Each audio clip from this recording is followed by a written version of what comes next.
Okay. Good morning, everyone. How you doing? Good. Nice to see y'all here. So thank you very much for coming to our panel on a very relevant and timely topic, the methods and impacts of foreign engagement with social movements. My name's Hardy Merriman. I'm going to moderate. I'm president of the International Center on Nonviolent Conflict. Acronym is ICNC. And we have a great panel. To my right is Shaska Byerly, Senior Research Advisor at USIP, United States Institute for Peace, among many other titles. We also have Davin O'Regan, Senior Program Officer at United States Institute for Peace. And then to Davin's right, we have Lauren Bradford, Director of Global Partnerships at the Foundation Center. Now, before diving in to the topic of foreign or external support to social movements, I wanted to set the stage with a few remarks. Now, this panel uses the term social movement, which leads to a definitional question of what exactly a movement is. So, I don't know about you, but I suspect that, like me, you've heard this term used, the term movement used in many ways over the years by perhaps social scientists, the policy community, politicians, NGOs, corporations, activists and organizers. And so it's a term that gets used a lot for sometimes different meanings and different purposes. And obviously, the topic of this session today is not to come to an exact definition of the term movement. It's not essential, we all agree. But for the purposes of this session, I will just share a few sort of cross-cutting themes about movements. And I welcome the panelists commenting or disagreeing as they see fit. And so the first sort of essential quality in my work with movements anyway is that movements involve voluntary participation, right? So it involves the mobilization or the voluntary mobilization organization of significant numbers of people who voluntarily give their time and energy to do something. Because of this, movements often don't have a command and control structure. People show up or don't show up, they do or don't do because they want to. They vote with their feet. And because of this comes sort of a second pretty essential attribute of movements, which is that movements have to represent people. If you want voluntary participation and you don't have a command and control structure, you have to inspire, elicit, summon people to participate. And people tend to do that more likely when they feel that you actually represent them. You welcome them, you respect them, you represent what they want. And so because of this, movements are very concerned about legitimacy. An organization that can pay people can continue to do things even if it becomes quite unpopular. A movement that becomes quite unpopular often ceases to become a movement very quickly. And this intersects with this issue of external support because domestic legitimacy is really critical for movements to continue to get voluntary participation. A third attribute is that movements persist over time. A spontaneous outburst is not necessarily a movement. And then the fourth is that a movement is not the same as an organization, although often movements have organizations within them that might play really critical roles, but they're not the same thing. Organizations within movements are often called movement organizations, but a movement itself is broader. And so this is just some sort of things to ruminate on through this panel. And these aspects make it really challenging for external actors to know how to engage with movements. And so this topic is really important but really complicated. For example, just three sort of cross-cutting axes we can look at is that there are many potential external actors, right? Governments, multilaterals, funders, program-based NGOs, corporations, high-net-worth individuals could all be external actors trying to do something, engage with a movement in some way. And then, of course, there are many different forms of support that these external actors can offer: funding, education and training, documentation of human rights abuse, naming and shaming of abusers, emergency assistance for human rights defenders, unarmed civilian protection, transnational solidarity, lobbying governments, diplomatic pressure, sanctions, cutting off arms sales, etc. And then, as a third sort of consideration, there are many potential recipients or targets of third-party engagement, whether that be organizations within a movement, unaffiliated citizens who are just mobilizing as part of a movement, neutrals, or a movement's adversary and trying to put pressure on them. So, and compounding things further, as with any foreign intervention, there can be potential for good, but also potential for bad, despite best intentions. So this is a really timely topic. It's a really complicated topic. We have 90 minutes. So without further ado, I'm going to dive in and introduce Davin O'Regan.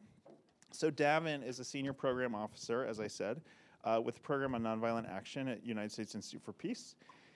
His work focuses on evaluating programming and trainings related to nonviolent action, as well as learning about how protest, demonstrations, and other forms of nonviolent action relate to conflict mitigation and good governance.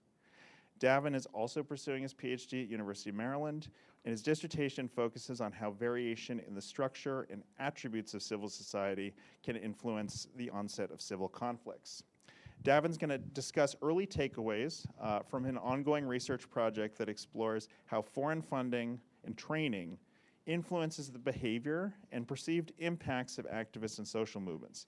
His work is conducted by the United States Institute for Peace, but is funded by USAID and the State Department. Davin. Thanks very much, Hardy, and thanks for those opening remarks, which I'm hoping to re-engage with a little bit at the end. But before I do that, I'm just going to try and go through a little bit about this ongoing research, tell you what we're doing, how we're doing it, what we're learning, and what kind of broader implications there are from the lessons we're getting. So what are we researching? Our overarching research question is, what are the effects of various forms of external support for social movements on their success? And this is actually a question from the 2017 USAID Learning Agenda. We are also focusing on the specific issue area of transparency, accountability, or anti-corruption, which was a priority theme in the 2017 USAID Learning Agenda. So this question sort of implies a sort of causal dynamic where you have this landscape in a country of social movement organizations or activists. They do something and it has some sort of impact on overall transparency and accountability in a country. Then you have external support provided to these independent actors, and that external support hopefully has some sort of supplemental effect on what they do in terms of what they can achieve in advancing transparency and accountability. So we, in our effort, are trying to learn a little bit more about the details of this green arrow. Are social movement organizations and activists able to just expand their existing work to try and advance transparency and accountability with the help of external support? Or are they doing something entirely different that they wouldn't otherwise do? And it's also possible that this green arrow doesn't exist, that this support is provided to these actors and they continue to have the same impact on transparency and accountability, or it could be negative. This is a burden, it's some sort of constraint on these actors, and it reduces their ability to improve transparency and accountability. So that, in the abstract, is kind of the causal dynamic that we're trying to research. But to put it in firmer terms, these are the kinds of activities and the people and organizations that we're trying to learn about. So these are all demonstrations about sort of anti-corruption and transparency and accountability initiatives in 4 different countries. There's a demonstration outside the parliament in Ukraine here about laws to undermine an anti-corruption investigation bureau. There's a protest in Mombasa. It's called the Red Shirt Thursdays movement. It's this recurring event in which people wear red and walk down a main thoroughfare to express their collective disgust about corruption. Another protest last year organized by the Movement Against Corruption in Nigeria, and here in Guatemala outside the National Palace, a protest about corruption around mining concessions. And I picked these 4 countries because this is where we've been working. We finished our work in Ukraine, Kenya, and Nigeria, and we're just starting our work in Guatemala. So what are we doing in these places? We're basically doing 2 things. We hold a workshop with 12 to 15 civil society or social movement leaders. It's essentially an extended 2-day focus group where we're trying to engage with them in a participatory format to learn about their experiences with funding. And then we do more in-depth interviews with similar types of participants, not necessarily the same people that are from the workshop, but similar activists and social movement organization representatives. We really try to get a mix in all of these settings of groups that have foreign funding or rely on foreign funding, and groups that are more domestically financed or getting all of their resources from within their country. And that's our comparison group. It kind of is a loose counterfactual where we can start to compare the experiences of the funded with the unfunded and tease out what it is that funding means for their behavior. There's a lot of limits to this approach. We're essentially asking people, what's your experience with funding? It's not necessarily the most objective sort of assessment. We're basically documenting their self-reported perceptions and experiences. It's not necessarily the most representative group either. We're using a lot of purposive and snowballing. I don't know how we would sample a more representative group of social movement organizations and activists, so that's been a challenge we've had. So what have we been learning? I'm going to focus on two aspects, two sort of overarching issues that we've been trying to understand better. What does funding have, what sort of effect does it have on grassroots mobilization and tactics that we associate with grassroots? We expect that funding reduces the amount that organizations or recipients are going to engage with average citizens, the grassroots, and that it's going to decrease the frequency with which they use direct action sort of tactics, that they're going to rely on other types of means and not use grassroots tactics like nonviolent action. In terms of legitimacy, we also expected that the foreign funding might have a delegitimizing effect on these organizations and reduce their overall effectiveness. I think this is an issue that Hardy brought up as well. So, in terms of grassroots mobilization and tactics issues, we did, from our interviews and our workshops, we did hear a lot about the fact that funded groups do not reach out to citizens as much. And the reasons they gave were really interesting. And I think there were two that I want to highlight here. One is sometimes they framed it as an opportunity cost. They wanted to reach out to communities, to citizens, to the grassroots, and involve them in their work more. But in terms of the issue area of transparency and accountability, it's very complex, working with procurement data, procurement regulations, understanding all sorts of issues around public interest litigation and other ways that you're directly trying to build rapport with government officials.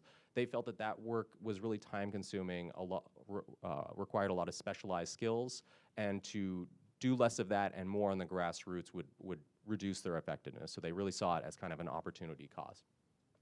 They also said that a lot of what they work on is really technical, and it's hard to inspire grassroots sustained participation when you're just sifting through budgetary and spending data. And so they didn't see how they'd be able to get sustained average citizens involved frequently in this sort of activity that they were engaged in to try to advance transparency and accountability. From the unfunded groups, we also heard sometimes a lot of them actually aspired to be involved in more of that kind of professional or technocratic work that funded groups were involved in, but lacking either the resources or the skills to do it, they were actually defaulting to using tactics of people power. And that's kind of the way they framed it. It's what they could do. It was their comparative advantage, since they weren't able to use other forms of potentially more sophisticated advocacy and lobbying efforts. So I thought that this kind of introduced a dilemma or a tension here, where you have unfunded groups that some of them want to be more technical or professional, but you have other funded groups that feel disconnected from the grassroots, but also feel that that's just because of the nature of the issue area they work on, transparency and accountability issues. So here's some excerpts from some of the interviews that we conducted, which I think bring this out a little more. So in Ukraine, you have a funded group saying, like, we don't actually work with ordinary citizens. And when our regular advocacy efforts actually don't work, we don't turn to citizens, we turn to the international funders we work with, and we ask them to put pressure on government. So they're not working necessarily the grassroots, they're not adopting necessarily grassroots tactics, they're going a different route. And on the Ukraine unfunded side, you have someone saying, like, yeah, there's kind of two types of tactics, and there's the professional NGOs that they do their lobbying with decision makers and lawmakers. Even sometimes when they try to do grassroots mobilizations, it's obvious how bad they are at it. No one comes to these things, and they almost kind of embarrass themselves. And this person goes on to say, but, you know, we do this. This is what we do. We do grassroots mobilization, and it's what we do. It's because it's what we can do. And this was reiterated in Nigeria and in Kenya. And I just want to point out this one quote here as part of a longer discussion with this interviewee, where the interviewee is really highlighting the fact that they're like, I don't reach out with the grassroots, I rarely spend time with communities, but I also feel like I'm having an impact through my advocacy work, through monitoring what the government does. And so they felt a little guilty and torn about the fact that they don't do that average outreach to Kenyan citizens, but they also felt like that they were having a positive impact that would be reduced if they did reach out more. So everything I just said is contradicted by some of the data we got from structured questionnaires that we also administered to our interviewees and our workshop participants, where we just asked them simple questions about the effect of foreign funding on participation and diversity. And they all agreed that foreign funding, whether they already were foreign funded or not, that it had a positive effect. So kind of interesting and contradictory. This is other data that looks at the effects of foreign funding on the selection of tactics and whether foreign funding does promote less community engagement, more use of advocacy, less use of nonviolent action. It's from RISE International. It's not our data, but it's from a survey of 1,100 self-described activists in 10 countries. And it's bucketed into 3 graphs. And this graph is activists who say they have no foreign support. This is one that have 1 to 50% of their funding coming from foreign support, and this is more than 50%. We would expect that the really reliant funded activists should be adopting advocacy more and community engagement less and nonviolent action less than the zero funded. But these are almost identical charts. The activists are saying that with the same frequency they adopt these tactics regardless of the level of foreign funding they have. So again, kind of undermining what we're hearing from the interviews and kind of interesting. Legitimacy. A lot of our participants and the subjects that we interviewed said that legitimacy is not really a big problem. They feel that their constituents know better when these charges of foreign influence and foreign agent status are casted, that they don't fall for it. They feel that they can overcome these any sort of negative effects just by having positive impacts. That they're manageable so long as they're upfront about the fact that, yes, I get money from foreign sources, and this is what I do with it. And lastly, some of the unfunded groups really said, like, regardless of whether you're involved in advocacy or not, everyone's just going to assume because you're involved, you're actually getting foreign funding, even if you use only domestic finance.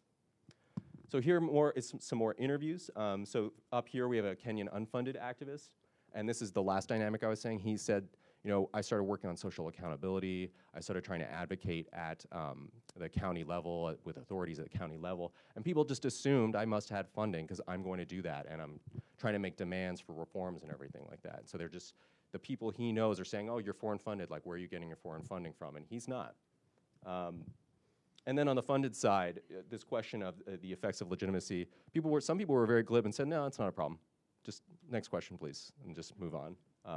And then others were saying, you know, as long as I'm consistent in what I work on and I try to get source foreign funds that support what I'm consistently working on, people won't think it has any sort of effect on my legitimacy. This was reflected a little differently in Nigeria and in Ukraine. So this funded individual said that foreign funding actually legitimizes my work. Because if I were to get philanthropic funds from a Nigerian source, people would immediately question my credibility. If I were to get government funding in Nigeria, people would immediately question my credibility. And then he goes on to explain, like, when I work in a new community or I go out to a new place, I immediately just start telling people, I have foreign funding, this is what we do with it, this is what we're trying to achieve. And that's usually enough, as long as you're embracing it and acknowledging it. And in Ukraine, a lot of people were just saying, you know, society doesn't fall for this stuff about the foreign agents and foreign influence and foreign powers at work. Again, that's their perception of someone else's perception. It's not necessarily a measure of whether people's perceptions of social movement organizations does change based on whether they have foreign funding. And this was reinforced in our questionnaires. People did strongly disagree whether the funder was a bilateral donor or a private foundation. They disagreed with the fact that it would weaken their legitimacy quite a bit. So what are the implications here? Well, I think one is this issue about how do we marry the grassroots with technocratic work in transparency and accountability. And I think one way to do it might be just making the work more immediately relevant to grassroots actors. And I think that is the benefit of social audits. A lot of people like those, and it's because you're getting average citizens involved in, like, reviewing budgetary information and reviewing spending information, but they see how reviewing it is going to affect them next week, next month. Whereas going over procurement data and procurement regulations is not necessarily going to inspire a lot of grassroots participation. But I think that doesn't mean that you should continue to necessarily try to get huge grassroots support for that kind of work. It might just be kind of the nature of that more sophisticated and technocratic work, and maybe it doesn't require grassroots support. So maybe we shouldn't always assume that we necessarily need to get the grassroots involved in all aspects of transparency and accountability, reform, and advocacy. On the legitimacy side, it seems, at least from our respondents, that it's a manageable issue and it's really dependent on the caliber of the funding recipient, and that they have, for lack of a better word, a public relations plan in place, that they're able to just, again, embrace and acknowledge the fact that they're getting foreign funding, and they're just forthright with their constituents and their beneficiaries with it ahead of time, rather than trying to hide it on a website somewhere and say, we've been transparent, we have this document somewhere that's available. So those are the implications, but I did want to return to this overarching issue about, you know, our own reflections about engaging with social movements. And I think one debate we had from the beginning of this effort, and that continues, is, are the people that we've been engaging with even social movements? Because some of them are non-governmental organizations. Some people use the term civil society organizations. What do we mean when we're using these different terms, and how are we categorizing, distinguishing between people? And I think sometimes when I think more and more about that, I think that maybe the social movement concept is important, and we should learn more about them in a lot of the context and how they relate to governance and peace building. But it does seem to be a little bit of a buzzy phrase these days, and I think we need to be a little bit more critical and reflective about what we mean when we engage with social movements, because not all social movements are particularly savory or conducive to peace building. These are challenge or change-oriented organizations, and their ideologies are not necessarily always beneficent. And then lastly, in the academic literature, when you study social movements, a key way to do it, it's not the only way, is to study protest and study demonstration. And protest and demonstration are adopted because they're disruptive. This is a way to signal to people that you wish to disrupt the status quo because you want it to be reformed or changed in a certain way. And is that what external actors are seeking to do when they engage with, are they okay with that fact, that they might be resourcing groups that are trying to be disruptive in some way or another? And if the answer is yes, that's fine, but I think that there needs to be some reflection about what social movements are and what are the tactics that we typically associate with social movements, and whether that is something that external actors are comfortable with doing. And the fact that there's a moral hazard component involved here, where funding that's provided to social movements, you don't know what sort of decisions are necessarily going to be made with it. So I will end there and pass it on. Thanks. Look forward to your questions. Thanks very much, Davin. Next, I want to introduce, again, Lauren Bradford. Lauren runs the global program at the Foundation Center as the Director of Global Partnerships, where she works with partners around the world to better understand who is funding what and where, and consider how these funds can be best used and leveraged for more effective outcomes in global frameworks, and to help philanthropy understand its role in and contribution to the broader humanitarian peace and development ecosystem, or ecosystems. Prior to this, Lauren worked with the OECD Development Assistance Committee on leveraging ODA, or development assistance, to achieve the Sustainable Development Goals, the World Bank, and the UN Resident Coordinator's Office in Timor-Leste. Lauren is going to speak to the latest research from the Foundation Center on philanthropic funding for peace. She'll touch on how much funding reaches local organizations, the extent to which that funding is flexible, and the strategies by which philanthropic funders support local organizations and movements in fragile contexts. Thank you, Lauren. Thank you. Thank you, everyone, for having me here today. I'll just change the slide, sorry.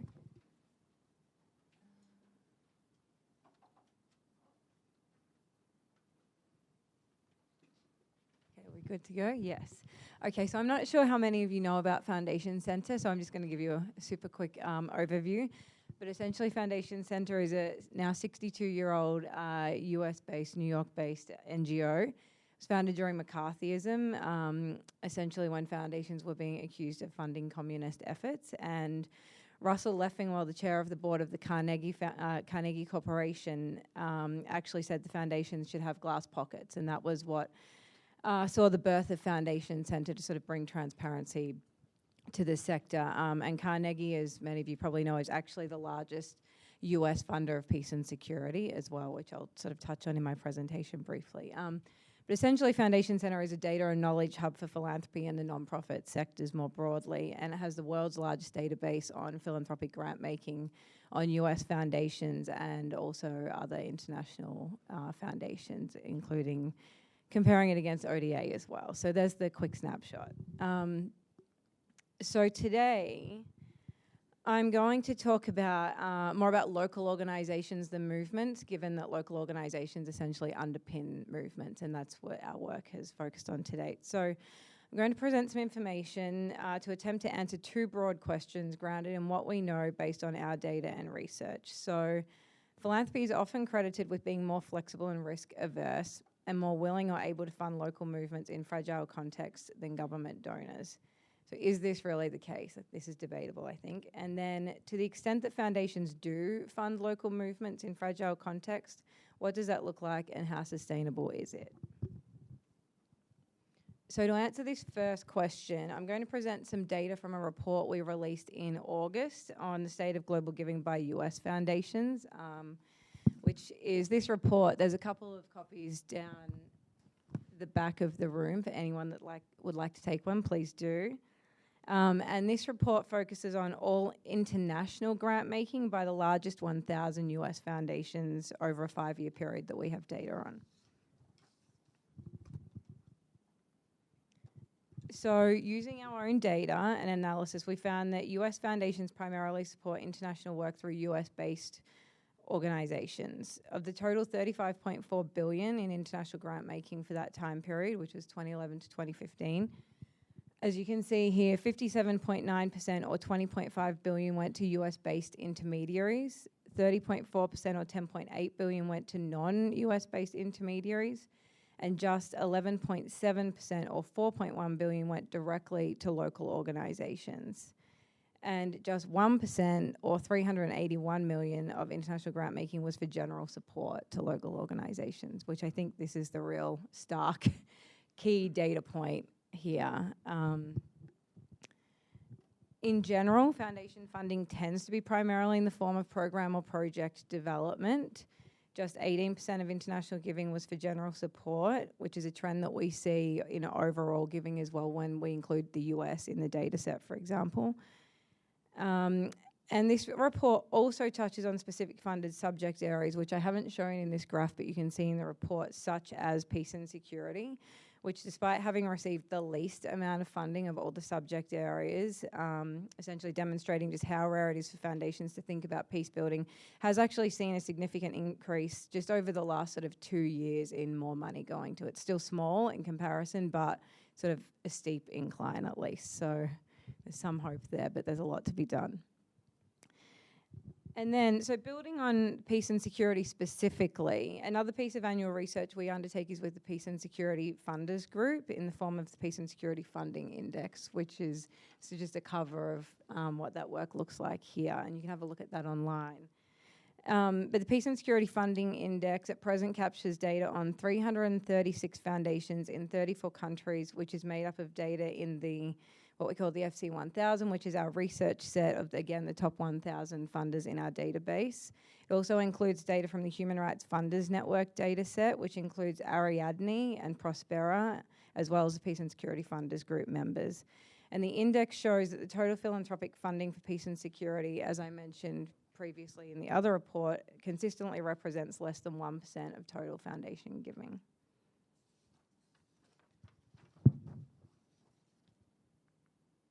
So you can see here, foundation funding for peace building specifically, one of the 24 categories we track as part of this index, and this is for 2015 specifically, the chart that I'm showing you, because that's the last full data set, amounted to less than $21 million or 6% of all peace and security funding. So again, a bit of a, I think, another shocking statistic. Philanthropic funding for peace and security is also project-focused and mostly channeled again through US organizations. 19% for general support and 65% has gone to organizations based in the US or Canada. So you can see a theme here, regardless of where we're looking on the topic. So what do we know about the foundations that do fund local movements and or fund in fragile contexts? So recently, we were involved in a project called Facilitating Financial Sustainability, which is a copy of one of the reports, and I think there's more here. And that was with Peace Direct. Some of my colleagues are in the room, so they might want to jump in and say something at some point later on as well. And Link, and it was supported by the USAID Local Works Program. So the project explores strategies that foundations, not governments, we only focused on philanthropic grant making, use to support the financial sustainability of local organizations. And it's focused on both understanding and improving drivers of financial sustainability of local civil society organizations. And so as I mentioned, Wheat Foundation Centre focused on the philanthropic funder landscape, and Peace Direct and Linked looked at the CSO side. So the research looks specifically at 6 countries: Bosnia, Colombia, Mexico, DRC, Uganda, and the Philippines. We reviewed more than 100 research reports, analysed more than 17,000 grants, developed a network map, and undertook qualitative interviews with 35 CSOs and 13 funders.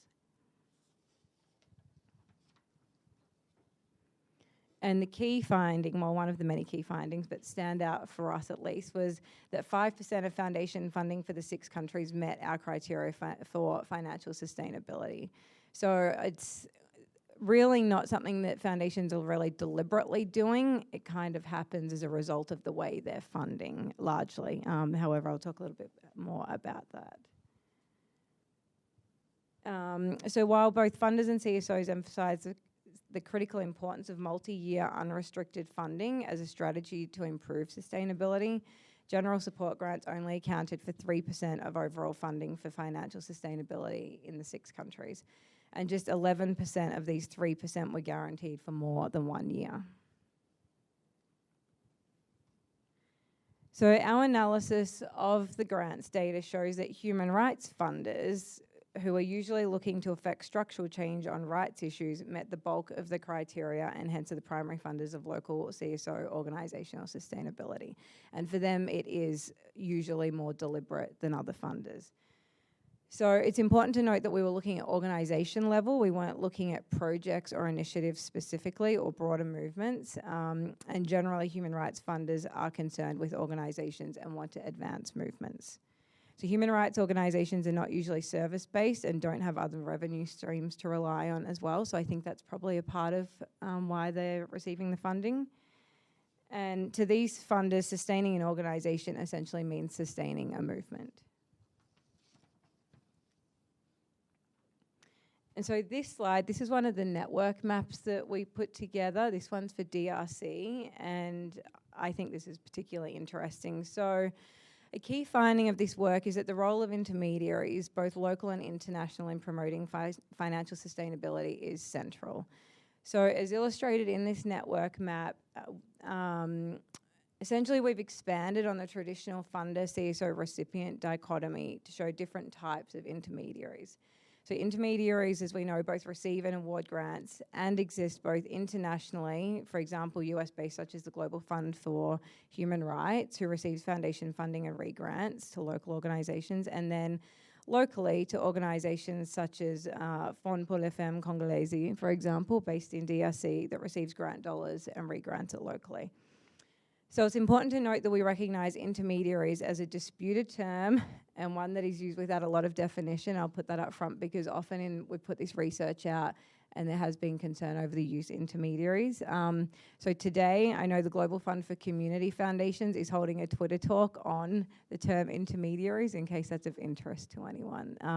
I think the distinction here between like local and international intermediaries is really important to keep in mind and show the value and the role that these different types of organizations play. So to close, in general, we'd say there's a need for less talk and more action around general unrestricted multi-year support and the relaxing of rigid funder frameworks. Despite philanthropy claiming the ability to be more nimble, the sector in general is not proving itself to be particularly risk-taking where the direct funding of local CSOs is concerned.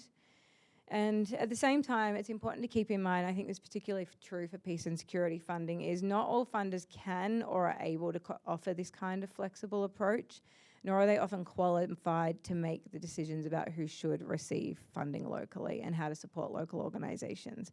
So some of these deliberate strategies to get funds efficiently to local organisations are in fact reflected in the 88% of funds that end up going to non-local organisations. So there is an important role for re-granting to intermediaries that give directly to local organisations. And final point, as always, funders must work within the local context. So happy to talk to any or all of those different research pieces to anyone afterwards that would like, and you can find the different research reports online as well. So thank you. Great. Thank you, Lauren. Last, but certainly not least, is Shaska Byerly.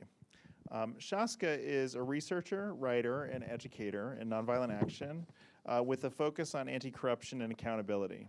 including linkages to governance, development, and violent conflict, as well as gender and nonviolent action. She is currently a senior research advisor with the Program on Nonviolent Action at the United States Institute for Peace, and was a 2017 Jennings Randolph Senior Fellow at USIP. She's also a senior advisor at the International Center on Nonviolent Conflict, the organization that I run, and she's the author of Curtailing Corruption, People, Power for Accountability and Justice, which was supported by both USIP and ICNC. And if I can give a plug, Shaska is a former colleague of mine and an ongoing collaborator. Her book, Curtailing Corruption, People, Power for Accountability and Justice, is an excellent, excellent resource on bottom-up pressure by movements to demand accountability and good governance and transparency. It's really a great resource. Shaska completed a research project examining the types and modalities of external actors' support to social movements, campaigns, local civic initiatives, and hybrid civil society organizations engaged in nonviolent action related to anti-corruption, transparency, and accountability, including in fragile and post-violent conflict settings. Shaska's conducted over 45 extensive interviews with a range of international actors, and she's going to tell us more about that now. Thanks. Thank you, Hardy. I have a question for all of you before I start. Who amongst you, or let me rephrase the question. Who in the room considers him or herself an international or external actor in the peacebuilding nonviolent action realm? Who amongst you considers him or herself a grassroots domestic actor? Okay, so we've got maybe 2/3 to 1/3. Okay. Well, I hope that this very brief overview will be of interest to everyone in the room.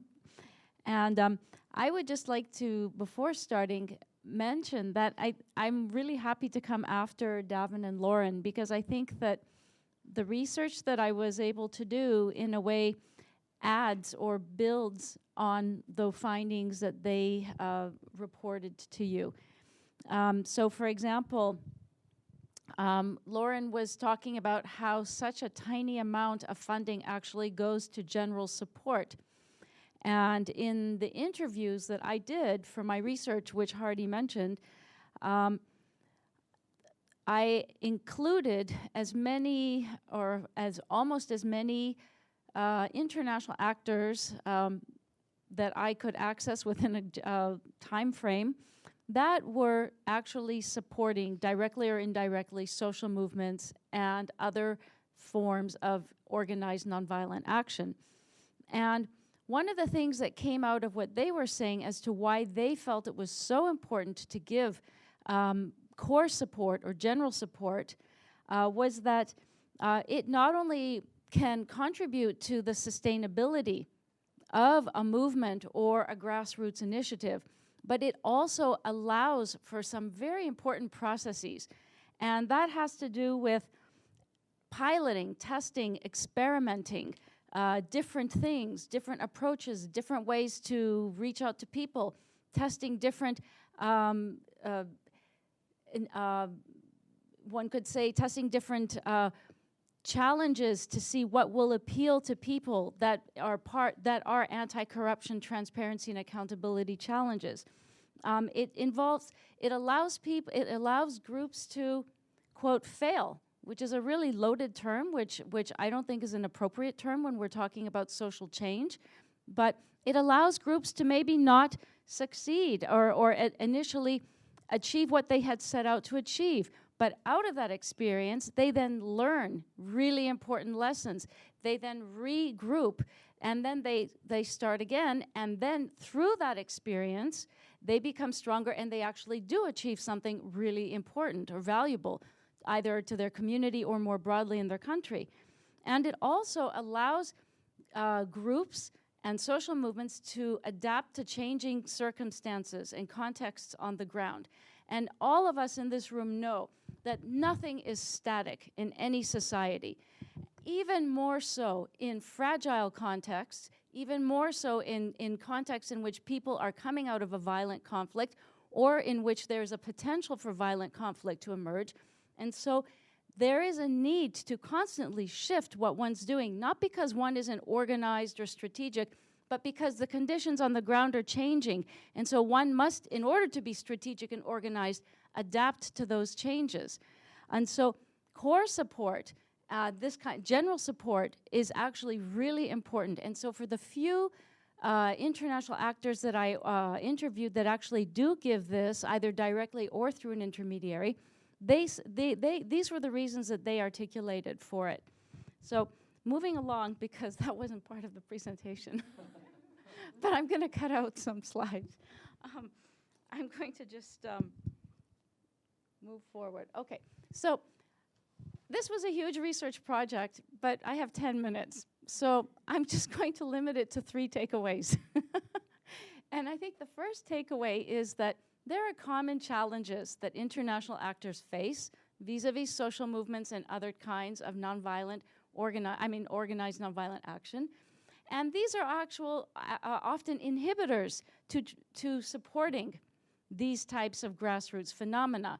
So I'll just mention 2. There were many, but these are 2 very important ones that were common to many international actors. The first one is, how do we recognize what's a social movement and other forms of organized nonviolent action? How do we know? There was a protest last week. Was that a movement? Was that spontaneous? Did a bunch of people just say we're going to protest? How do we know?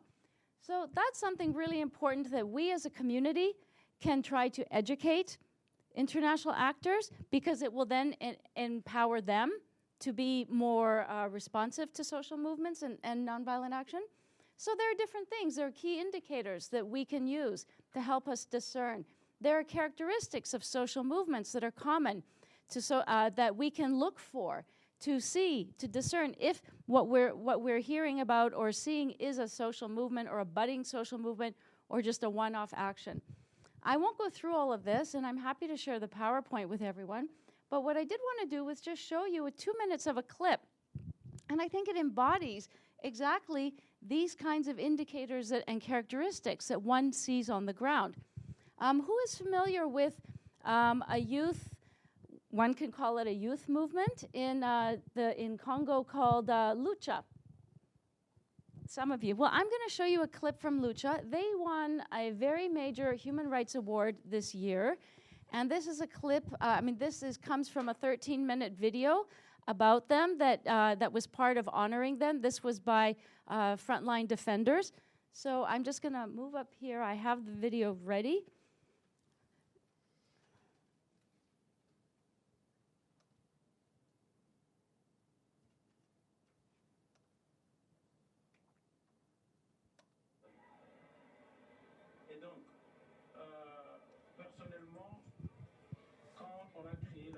Le sentiment qui était en moi, c'était de me dire que nous ne devons pas accepter et tolérer toutes les injustices sociales que nous retrouvons dans notre pays et croiser le bras. Lucha emerged as a citizens movement, a grassroots group, pro-democracy group, really working for change and working for fundamental human rights to be respected in Congo, for people to have access to basic social services, access to clean water, for example, for streets to be clean, and pushing the government and the officials who are meant to provide services to the people, the security forces meant to protect the civilian population.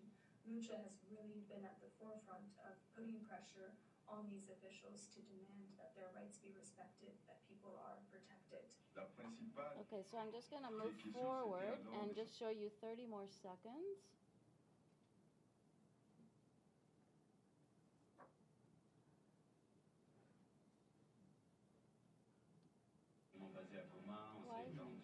Oh.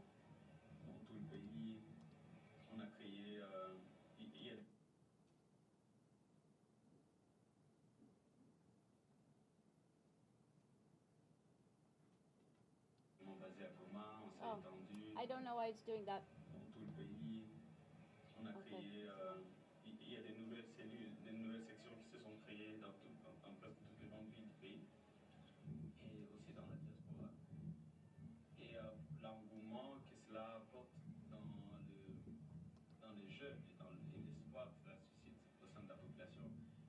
choses peut-être les plus significatives.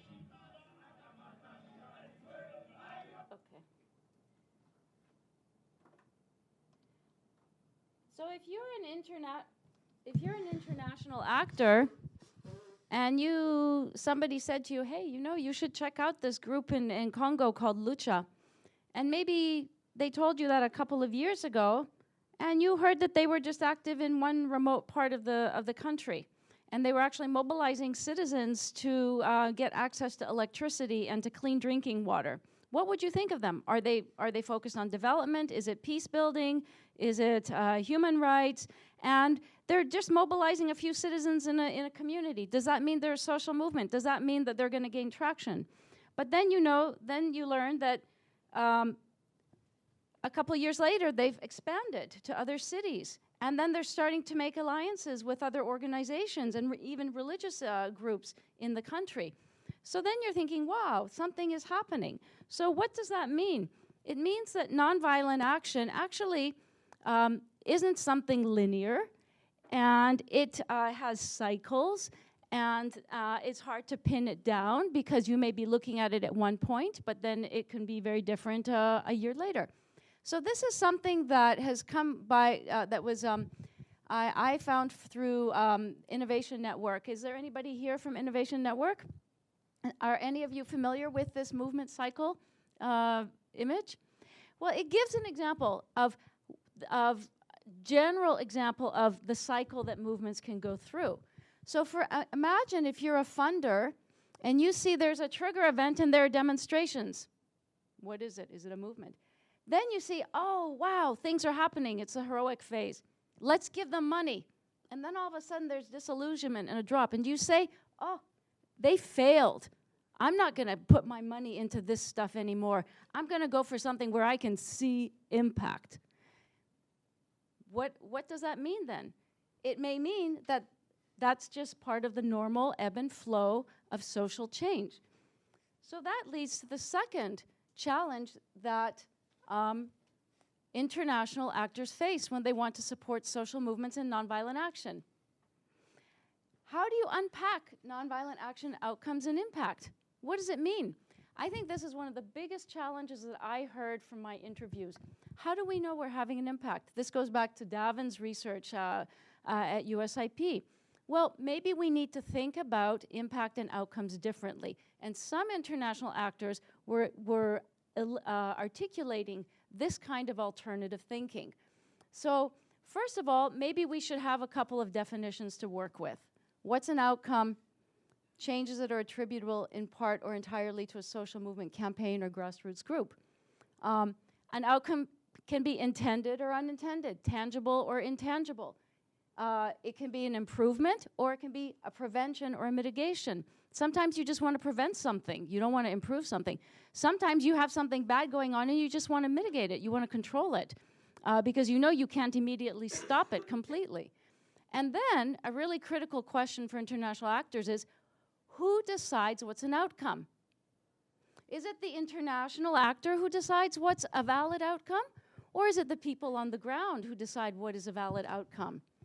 And so I give you this quote from one of my interviews, which was really illuminating for me.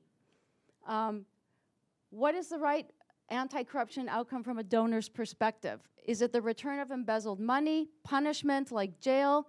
And then this person said to me, what we found from communities is that punishment is a loss of social status and knowing that you're being watched. Would that be an outcome that would automatically be valued by an international actor? Maybe, maybe not. So we need to think about what it is on the ground that's considered an outcome. And perhaps the best solution is to take the lead from strategic nonviolent action. What do those on the ground say are their objectives? What are any demands that they say that they're making? Have they achieved or come closer to realizing their objectives? Have they gotten some of their demands met? That is a way to think about outcomes. And then finally, I will wrap up. Then what's impact? So I just want to give you some definitions that I got. I didn't make this up. It can refer to longer-term outcomes. It can refer to incremental outcomes that build on one another. That's something we often think about in strategic nonviolent action, incremental victories. Or it can be longer-term consequences of previous outcomes. So it's important to distinguish between the two, but to realize that outcomes can feed into impact, but they're not immediate. And so I just share with you then to conclude, because I have 10 seconds left. Yeah? Oh, okay. How much time do I have left? These two quotes from the interviews that I thought were very interesting. And then finally, I'm not going to go over this. Oh, takeaway 2 is monitoring and evaluation. This is a biggie, but that comes out of actually outcomes and impact. How do you what is an outcome and what is an impact? I'll share this with everyone, so I won't go over time. But consistently, people who are supporting or indirectly or directly to social movements said log frames don't work. And if they're stuck with log frames, people said you have to be creative. If you have to do them, you do that. You do the log frames, and you get iterative, qualitative information that you supplement from the people on the ground, and you add that to your log frame. And there are 2 very promising new methodologies, and I don't know if some of you have come across them or used them. I see some heads shaking. Outcome mapping and outcome harvesting. Again, I'll share this PowerPoint with whomever is interested. And finally, I'm not going to go over this, but if I were to wrap up everything that came out of the research and throw it into a USIP slide with all these little funny things here, and it took me, it took me a long time to actually put this in there. I couldn't figure it out. Decided to not even use this. Yeah. The USIP template. Yes. But anyway, this, I think, encapsulates everything in a nutshell, even though there's more. But Can you read those? Just yeah, sure. Okay. So what are the components of a donor movement mindset? And when I say movement, maybe it's not just social movement. Let's think about movement in terms of citizens moving and mobilizing. Let's think of movement in terms of social change, movement towards something better. And that movement mindset, you could say there's 6 main components. It's about citizen agency and shifting formal and informal power. Donors need to think about that, and some already do. It's about realizing that civil society includes informal groups, social movement actors, and organized citizens, as well as more traditional forms of non-governmental organizations. And that social change and peace building are not linear processes, and this should be reflected in donor theories of change and monitoring, evaluation, and learning.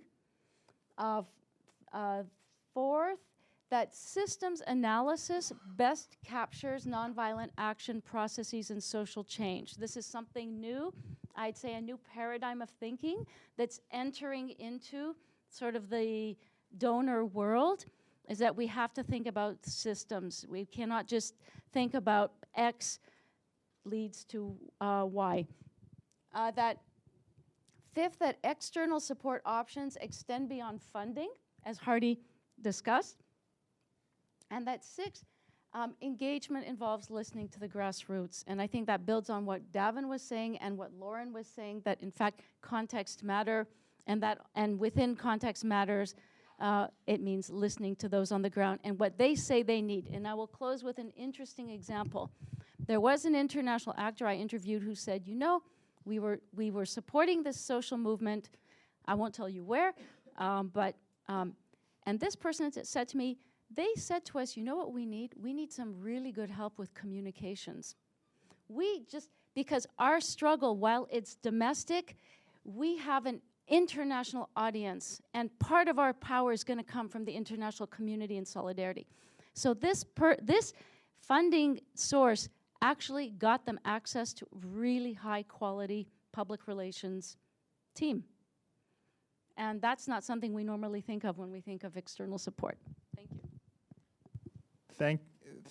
Thank you all for this really, I think, invigorating and interesting and data-driven presentation, which is great.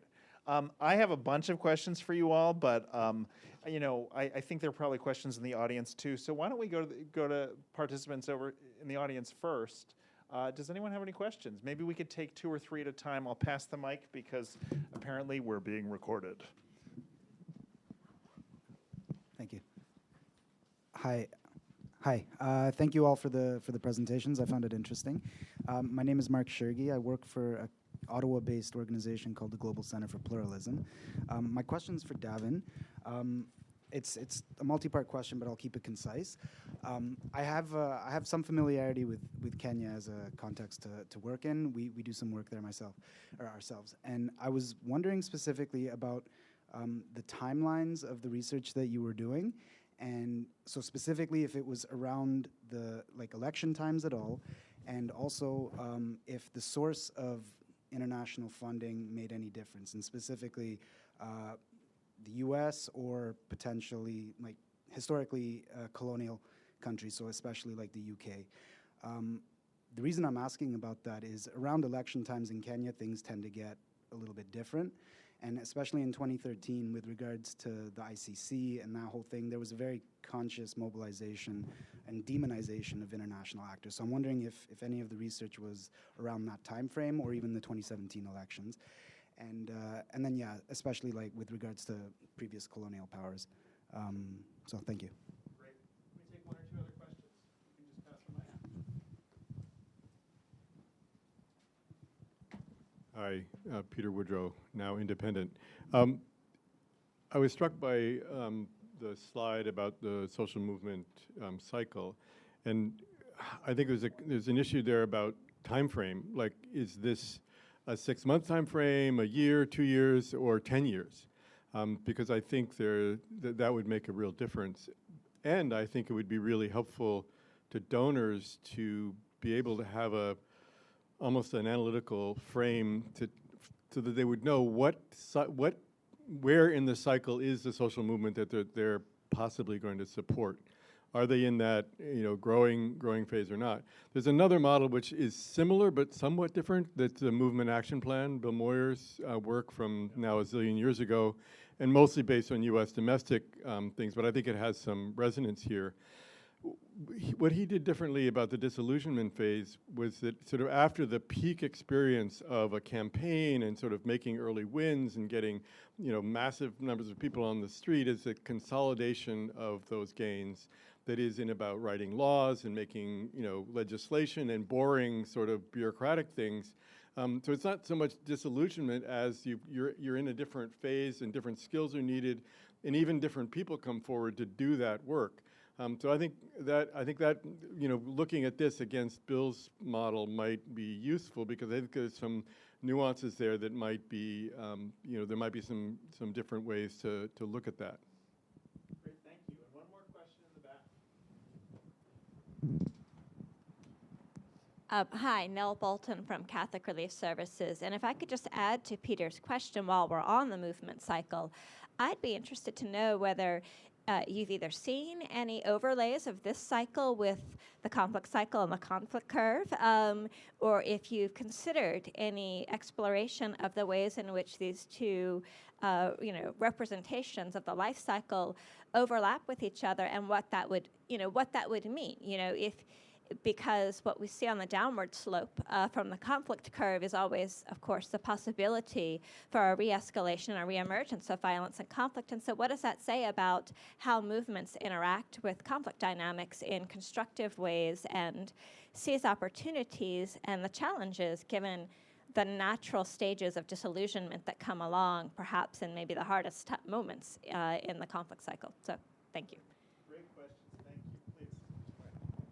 So thanks. I'll try to answer your Kenya questions. I think there was a few in there. So in terms of just the timelines of our research, we did our research in March of this year with our workshop outside of Nairobi, and then we did our interviews with 25 individuals in the several months after that period.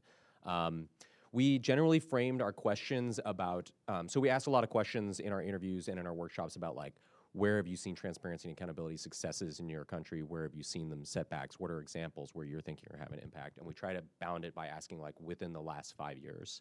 The election in Kenya posed a unique challenge that we did not encounter as much in the other countries, because all people wanted to talk about was the election. And we felt it was a little different from what we wanted to, like, while there's some overlap with transparency and accountability, we wanted to like talk about specific transparency and accountability issues and not necessarily the election outcome. So we did try to kind of avoid that issue. And what we ended up talking a little bit more about was like the Access to Information bill that passed, I believe, 2 or 3 years ago in Kenya. There was a lot of feelings around the constitutional referendum and the implementation of that. Issues around devolution of power, community development funds, and how those are managed, as well as requirements for participatory forums at county levels, and what is the impact of community-based organizations and other activists around how those are used and how they occur, and et cetera, et cetera. In terms of how people, how our respondents and participants were talking about the perceptions of different donor types. So we did not disaggregate based on like whether it was the UK or CETA or USAID or something, but we did bucket them into bilateral, multilateral, and private foundation. We asked specific questions about like, does your experience vary based on whether you're working with one of those? And by and large, private foundations are much more preferred in Kenya. They are much strongly preferred in Nigeria too. Multilaterals are considered among the worst and hardest to work with because of the uncertainty around all sorts of administrative procedures and higher levels of reporting requirements, et cetera, so creating burdens on activists. And bilaterals are somewhere in the middle. I would say compared to Ukraine, we saw a total inversion of that. And in Ukraine, activists there were like, bilaterals are so easy to work with. We love working with bilateral donors. And private foundations, we were ranked quite a bit lower, which was really surprising to us. And I don't know if it's because different private foundations are working in Ukraine than in those other contexts, but it was still a surprise. And then, yeah, so I think is that answered your 2 questions? And then if I could jump in on the second question about timeframes and movements and knowing when to pull money, or what happens if you get past this peak period and you get into disillusion and you pull money and something collapses or the movement collapses. Well, then I start to question if that's the concern, and maybe you should be riding this out towards the end and waiting until you get to new normal and regrowth and not withdrawing money too fast. If your money is really so essential to what a social movement does in a foreign country, it begins to raise questions about how organic the actual movement is, and whether, if it's unable to sustain itself and the lack of external support is so critical to its work, I think it raises questions about the movement's origins and where it was going. So those would be questions like I would want to tease out and know more about in terms of thinking about time frame and where funders make decisions and what might happen to the trajectory of a movement over this protest cycle or protest wave.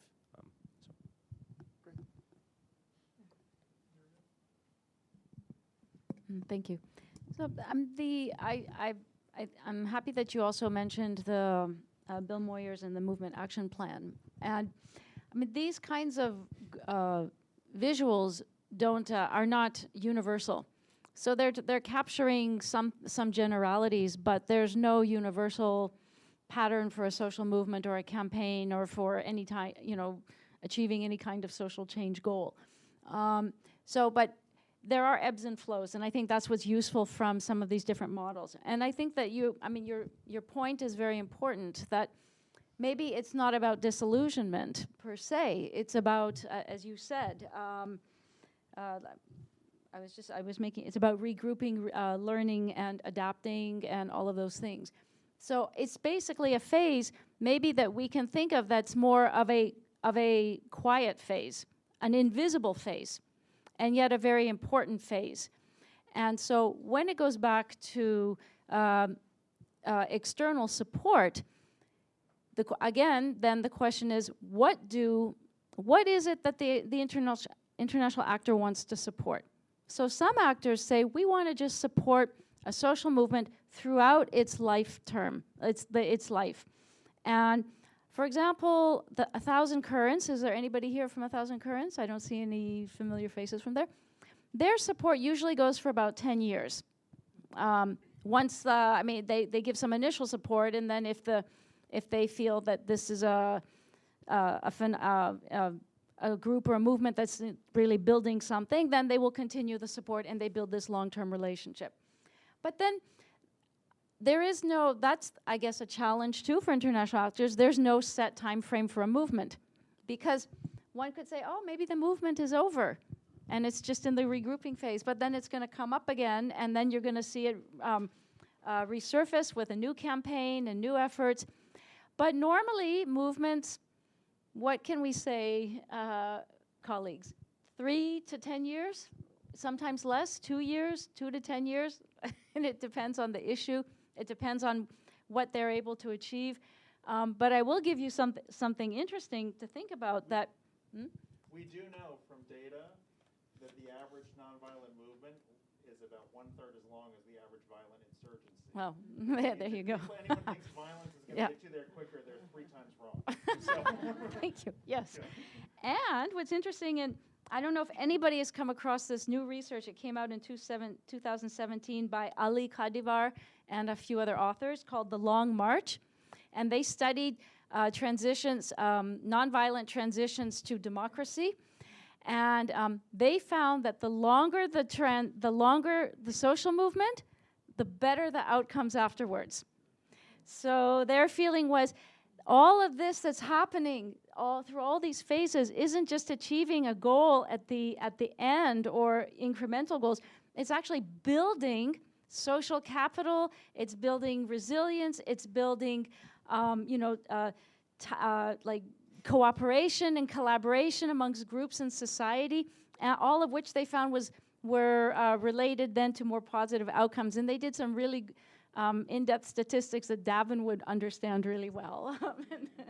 Could I add to this Yeah. too, just on the available research? Yeah, like when social movement impact studies done, like there's one that was published a few years ago looking at how governments pass laws for protection of gender rights and things like that.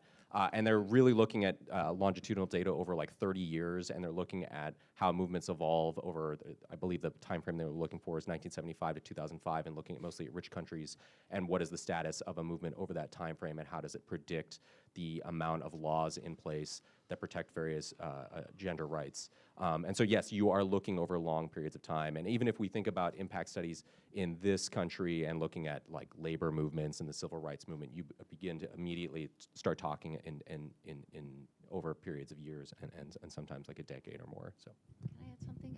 So there was a related point was then at what point in the cycle would an international actor want to support? And again, it goes back to the goals. So some international actors said that what they were really interested to support was movement building.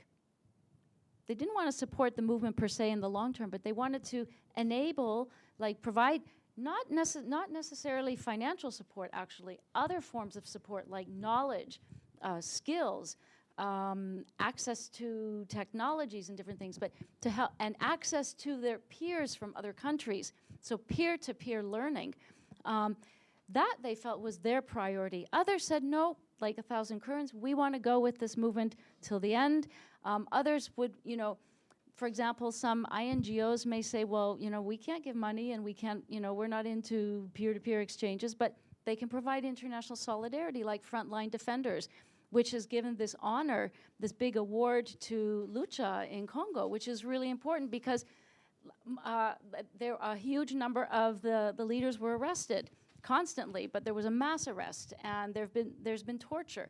So there are different ways that international actors can think about where they can support and what's the value added that they can bring, whether or not it's throughout the whole cycle or whether it's at critical periods. So some international actors may think to themselves, you know what? When they're down here, if they're in like a regrouping phase and everybody's abandoned them, maybe that's when we should step in and ask them what is it that they need. And let's see if we can help them somehow. It may not be money, because money is not the solution in many cases, if not almost all the cases. Great. Thank you so much. That's actually if I may, step in and ask a few questions myself. I want to challenge the panel a little bit, and I told them this ahead of time that I was going to challenge and poke a little bit.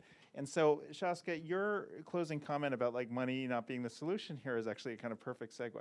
So I wanted to ask both you and Davin about. Sorry, pardon. Did I misquote you? We didn't. No, we didn't plan this. No, they're not briefed on what I'm going to ask, and it's not really that tough a question. But I mean, you know. So Davin and Shaska, you got really interesting, really conflicting accounts. It seems like narrative, and the data's telling you another thing.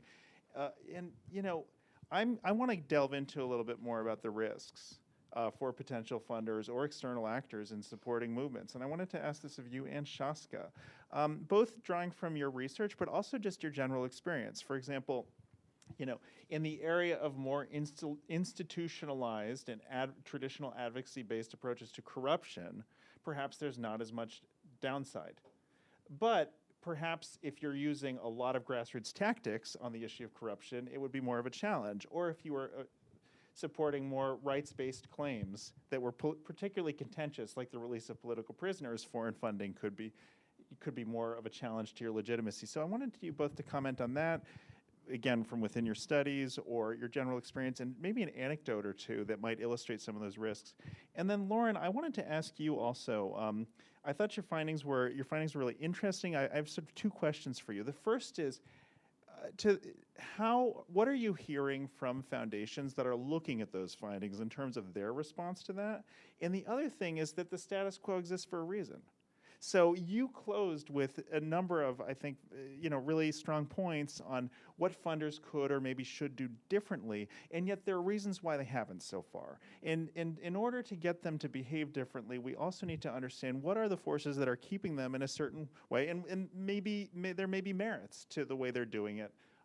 And so to get a little deeper into the dynamics about why the sector is the way it is and what you're finding. So please, any of you. I can start with just maybe a couple of anecdotes from the countries we worked at. So the funny thing about the countries we chose because we thought we could kind of characterize them as these struggling but somewhat open environments where, you know, these countries are actually have some democratic institutions. You wouldn't necessarily categorize them as consolidated democracies, but they also have some vibrancy within civil society, and there's a base of activism. And there's also some level of government interference within civil society. It's not a completely free and open environment. So we actually tried to use some objective indicators to get a selection of countries that met those conditions, and then we selected the 4 countries where we ended up working. But I would say things have actually changed, and once you get on the ground and start talking to people a little bit about how that picture might look and what the experience is of some of our the people we engage with.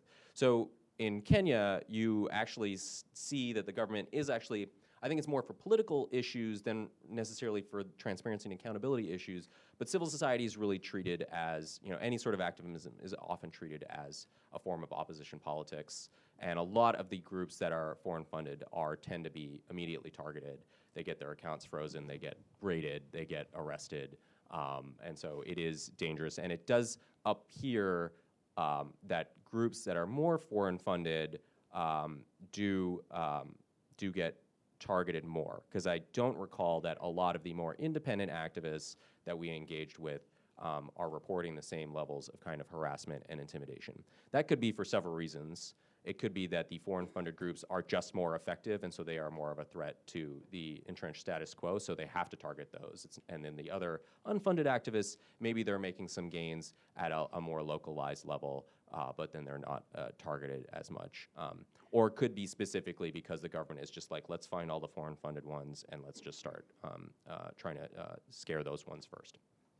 And in Ukraine, what you've also seen is this year has been an incredibly dangerous year for activists. I believe there's been 55 incidents of violence against activists, and these are mainly anti-corruption activists. That's a lot of activism in Ukraine revolves around anti-corruption. There have been acid attacks against activists, and then there's been at least one murder, I believe, that was recent in Odessa or Mariupol. I can't remember which city it was.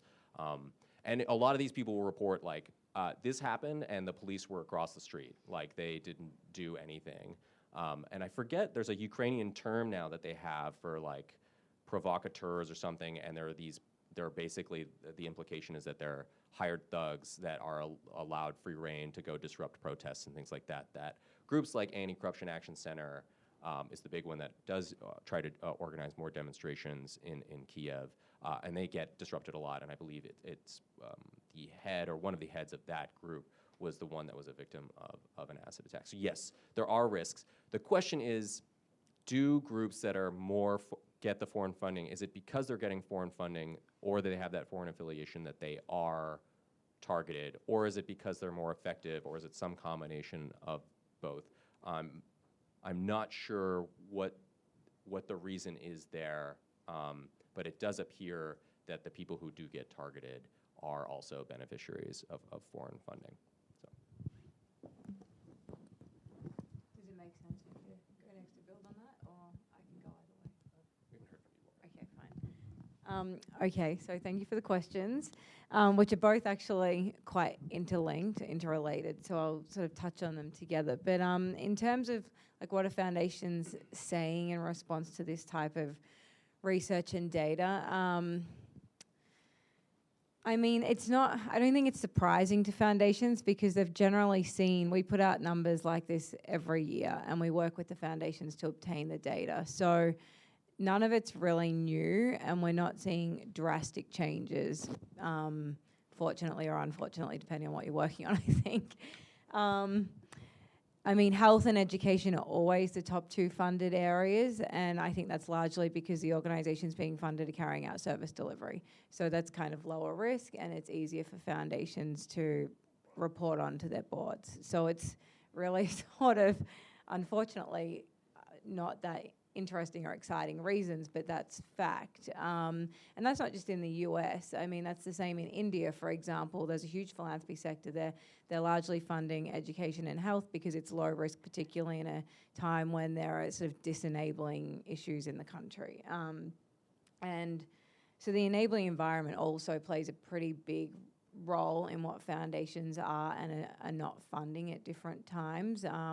As we see changes in foreign funding restrictions, essentially. So a big reason foundations fund either to intermediaries that are like large or well-known, whether it's on health to Gavi, for example, or whether it is on peace and security topic, is because it's the easiest way for them to get the funds to where they want them to go in the end. So those organizations can absorb the funds.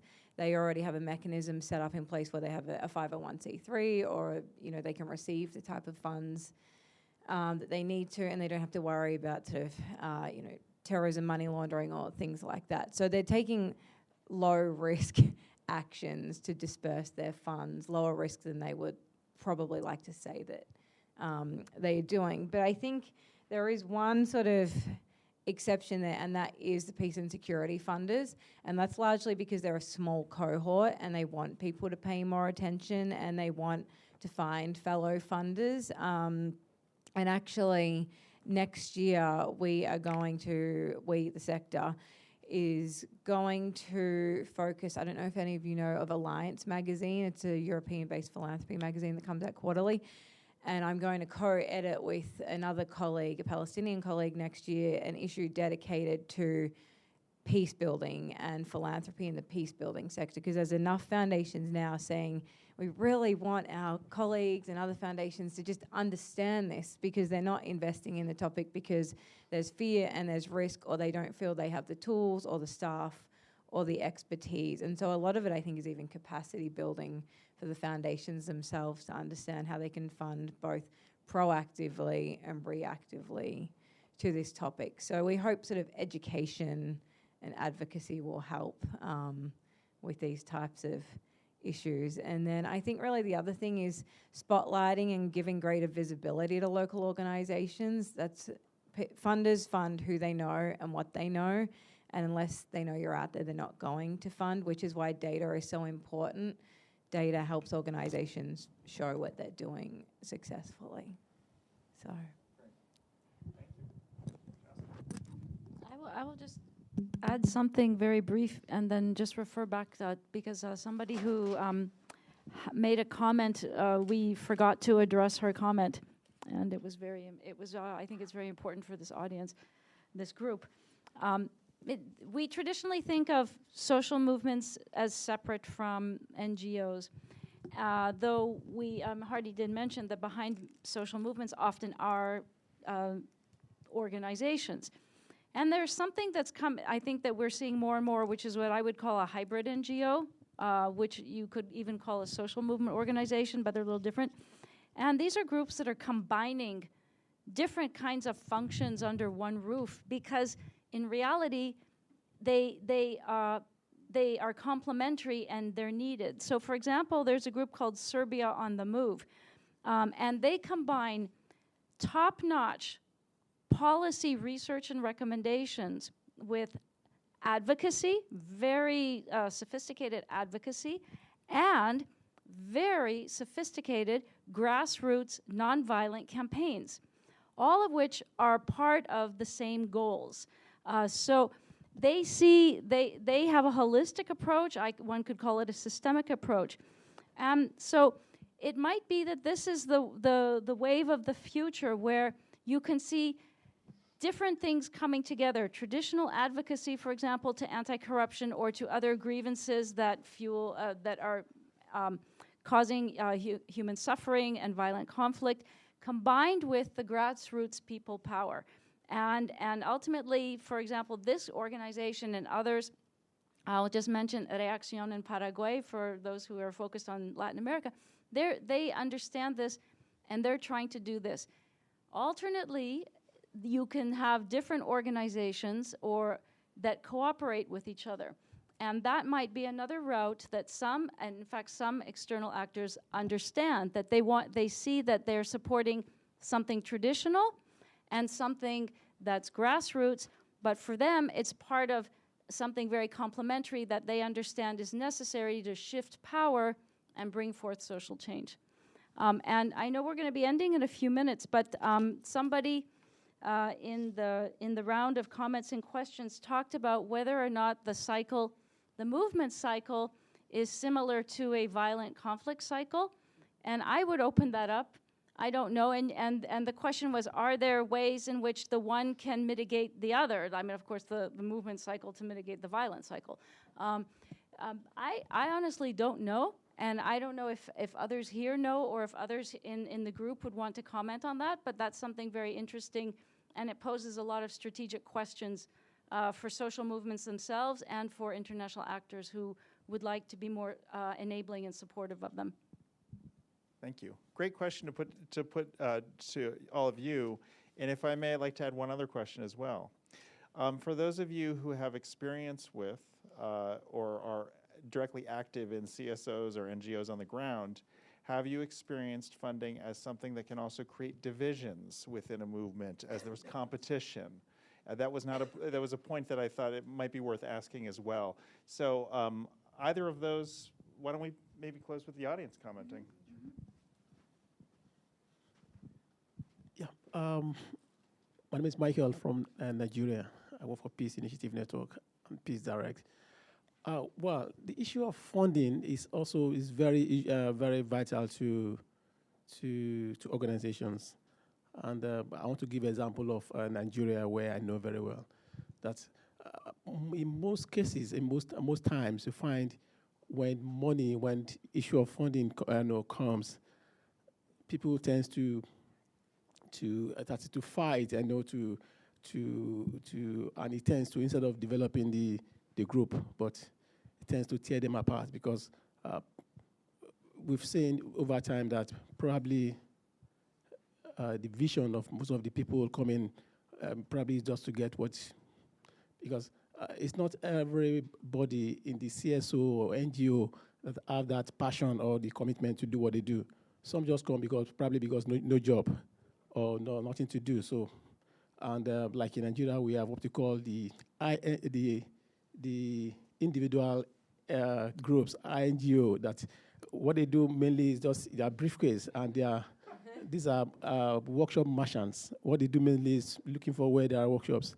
They could tell you from Abuja to Lagos, from January to February or December, where workshops is taking place, and what they do is to go there, collect the per diems, and so how do we now shift to know who are the genuine activists and who are the fake ones? I think that's one of the things, and for the international groups too, I think it's also good to also look beyond just, and that's one of the questions I want to ask before, that how do you, to dive in, how do you recognize or how do you select the groups you work with? Because it's not just maybe due to internet or maybe website hypes. Many of them may have very good designed websites, but on the ground they don't do anything. So how do you select those groups? And that's one of the things that most of them too. They have connections. They are in Abuja. They are in the major city. And when groups like you come, you see them.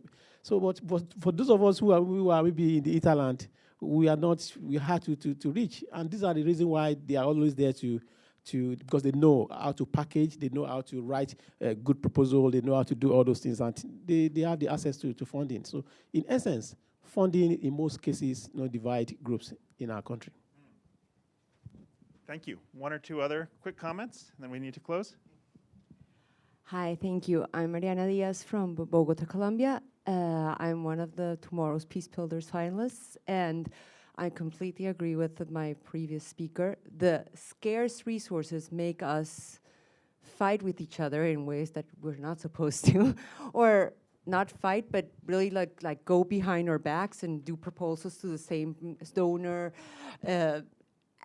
and we do not articulate ourselves, like we do not collaborate with each other, because we have to look for our own organization to see how we're going to pay our entire group for the next month. So I really loved when you said core funding was so important, because most organizations, if we talk about foundations or if we talk about organizations or NGOs, and especially in Colombia where there's so much in the social sector going on, we live from project to project, and that doesn't give sustainability, and that just ends up hurting the communities in which we work in. So if we get core funding and maybe get a core funding that could bring a lot of actors together, it would have a really good result. Great. So funding to incentivize collaboration. Great. We literally have 1 minute left. I want to say any closing comments from the panel? Talk about the collaboration issue, because collaboration was something we asked about, and it was funny because we saw this like class divide sort of emerge between the funded and the unfunded group, and the unfunded groups would be like, in Kenya, I think they talked about like the cartels of like the groups that are funded. And then I remember this other Nigerian activist who was funded who like almost confirmed the existence of cartels, because he was like, when we got funding, I found out that like all the funders have these meetings regularly, and like all the funded groups go to them, and we learn more about it. And it's like, once you break from that have-not group into the have group, it kind of changes your opportunities in a pretty dramatic way. And there's a resentment, because there's knowledge of that from the unfunded or newer activists who are still trying to get that first, they're competing for those small grants with hundreds of other people. Once you get it, you're kind of in the door a little bit. So yeah, there's some resentment there that I want to just also highlight. Something really quickly. Just on building on that, and the competition piece in Colombia and Sub-Saharan Africa are both good examples. So we actually do a lot of work on capacity building on data in East Africa in particular, and part of the point is helping foundations understand the value of data and sharing data so that they can each understand who's doing what and where to better collaborate, but also to improve their visibility so funders can fund them. But we find they don't want to share the data on what they're doing because of competition. So there's this, it's a real sort of dichotomy of which way is the right way and what's going to be more beneficial in the end. But in Colombia, actually, where they're mostly operating foundations and they're great at sharing data, we have this really good picture of what's happening in Colombia and who's funding what where, which hopefully is helpful to the organizations seeking the funding. So just 2 thoughts on that.